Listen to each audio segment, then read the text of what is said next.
अफगानिस्तान में beauty parlours पर पाबंदी आए तालिबान हुकूमत के महकमा इखलाकियात की ज़बानी अहकामात पर काबुल समेत मुल्क भर में ब्यूटी पार्लर्स पर पाबंदी लग गई है। काबुल म्यूनसिपलिटी में कायम मुकाम ब्यूटी पार्लर्स के लाइसेंस भी मनसूख। इससे कबल तालिबान खवातीन और लड़कियों के तालीमी इदारों, पार्क्स, सिनेमा और तफरीही मुकामात पर जाने पर भी पाबंदी लगा चुके हैं।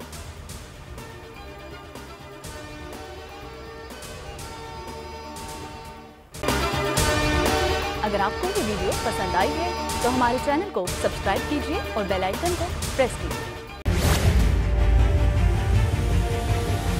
बड़ी ईद की बड़ी खुशियां, बोल ने निभाई अपनी सहाफती जिम्मेदारियां। कराची में ईद उल अजहा के मौके पर लियाकताबाद टाउन ऑफिस के साथ ही आलाइशों का ढेर लग गया है। सिंध सॉलिड वेस्ट मैनेजमेंट की टीम भी वहां पर मौजूद है। बड़ी ईद की खुशियों में भी बोल रहा सबसे आगे। सफाई मुहिम के लिए मुतालिका इदारों तक पहुंचाई आवाम की आवाज।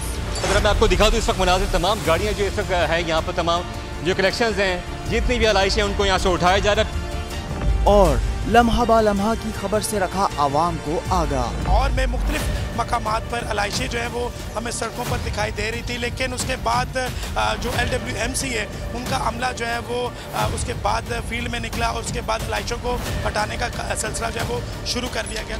बड़ी ईद की ट्रांसमिशन 57% आवाम ने देखी बोल की स्क्रीन पर, क्योंकि बोल है पाकिस्तान का नंबर 1 न्यूज चैनल। सब्सक्राइब करें और बेल दबाएं ताकि कोई खबर रह न जाए।